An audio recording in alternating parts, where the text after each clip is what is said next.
स्वामी चिदानंद महाराज। स्वामी चिदानंद महाराज जयंती पालित। चेण स्थित शिवानंद आश्रम ठारे स्वामी चिदानंद महाराज 109तम जयंती पालित हो जाइछि। एही अवसर में चिन्मय मिशन ब्रह्मचारिणी प्रतिभा चैतन्य मुख्य अतिथि भाव जोगदे स्वामी चिदानंद जीवन आदर्श और तांको वार्ता संपर्क में आलोचना करथिले। मुख्यतः मानव जीवन लक्ष्य संपर्क में से आलोचना करी कहिले जे समस्तक लक्ष्य भिन्न प्रकारर।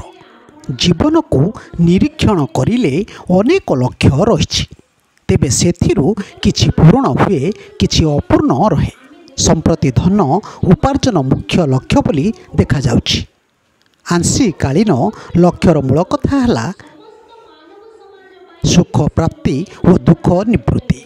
मनीष भी सर्वोच्च सुख पाई मनीष प्रयास करुछि, तेबे भगवत चिंतन रे कर्म रे अधिक सुख और शांति मिलता है। प्रारंभ में प्रकाश कुमार पंडा, कार्यकारी सभापति रवींद्र कुमार पांडव, राजेंद्र नारायण होता, विजयानंद अग्रवाल प्रमुख स्वामी चिदानंद संपर्क में आलोचना करथिले। एही अवसर में गुरुपाद पूजा, भजन कीर्तन और प्रसाद सेवन करा जायथिला। कार्यक्रम परिचालना रे सर्वश्री संजीव कुमार प्रधान, कविपर साहू, बालकृष्ण महारणा, कार्तिक चंद्र बराड़, सर्वेश्वर मानसिंह, सुरेन्द्रनाथ बेहेरा, ब्रजकिशोर पाणी, नीरज चंद्र महांती, लक्ष्मीप्रिया पट्टनायक, सोना प्रधान प्रमुख सहयोग करथिले। शेष में कविपर साहू धन्यवाद देथिले। एही कार्यक्रम रे शताधिक श्रद्धालु जोग देथिले। देखंतु तारी विजुअल। सर आपन परिचय आज जो कार्यक्रम है से संपर्क में। मो ना रवींद्र कुमार पांडव, मुझे डिवाइन लाइफ सोसाइटी गाँव क्लब ब्रांच वर्किंग प्रेसिडेंट। आज हूँ आम स्वामीजी 109तम जन्म जयंती जन्मोत्सव स्वामी चिदानंद सरस्वती 109तम जन्मोत्सव। यही परिप्रेक्षी में मुझर चिन्मय मिशन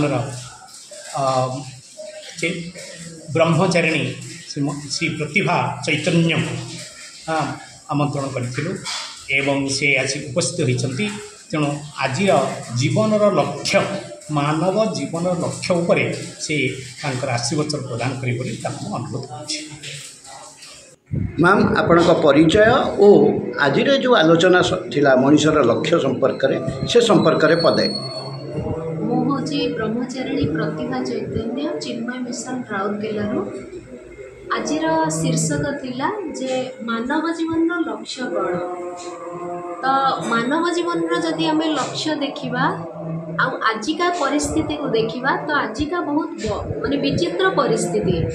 तो आजिका परिस्थिति रे समस्ते किछि ना किछि लक्ष्य नहीं कि धाउचंती, तापाई अनेक प्रयत्न करुचंती, अनेक प्रयास करुचंती। किंतु आमे जदि वास्तव में देखिबा जे सेटा कोन तांकर वास्तविक लक्ष्य कि मुख्य लक्ष्य कि जदि शास्त्र को आमे आकलन करिबा ताहले शास्त्रर जुक्ति आ आमर अनुभूति एक समान हेबा दरकार। शास्त्र कहूची जे आमर जो सर्वोच्च सुख सर्वोच्च लक्ष्य से होची आमर सुख प्राप्ति दुख निवृत्ति।